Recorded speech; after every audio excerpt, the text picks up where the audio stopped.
work super hard. So what does super hard mean? Well, when my brother and I were starting our first company, instead of getting an apartment, we just rented a small office and we slept on the couch. And we showered at the YMCA, and we're so hard up we had just one computer. So the website was up during the day, and I was coding at night, 7 days a week, all the time. So briefly, I had a girlfriend in that period, and in order to be with me, she had to sleep in the office. Work hard, like every waking hour. That's the thing I would say, particularly if you're starting a company. And I mean, if you do simple math, you say like, okay, if somebody else is working 50 hours and you're working 100, you'll get twice as much done in the course of a year as the other company. Now is the time to take risk. When you wake up in the morning, do you see a problem and you want to solve it? I think the thing that drives me is that I want to be able to think about the future and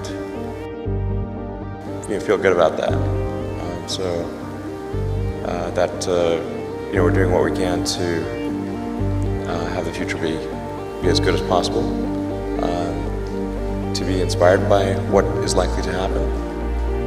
Yeah, probably in 10 years, more than a half of new vehicle production is electric in the United States. I think almost all cars produced will be autonomous in 10 years. Almost all.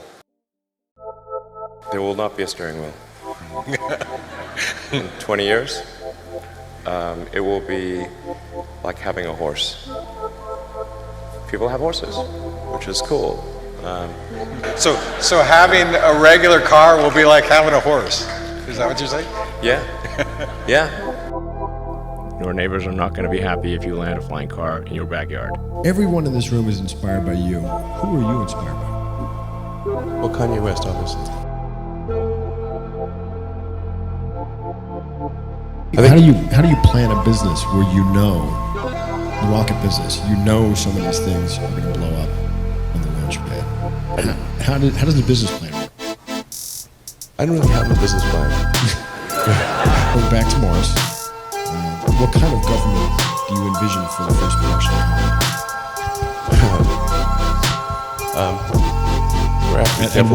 What's your title? Yeah, exactly. Emperor or God Emperor? I don't know. Might be too much. I don't know. When you had that third failure in a row, did you think, I need to pack this in? Never. Why not? I don't ever give up. I mean, I'd have to be dead or completely incapacitated. I wouldn't say I'm fearless. In fact, I think I feel fear quite strongly.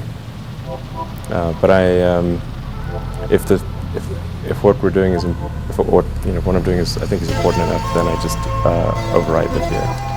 Well, probably SpaceX. I thought it had the lowest chance of success. I thought both Tesla and SpaceX would fail at the beginning. Well, technically, what I thought was, well, I'll take half the money from PayPal, and if I lose half of it, that's okay.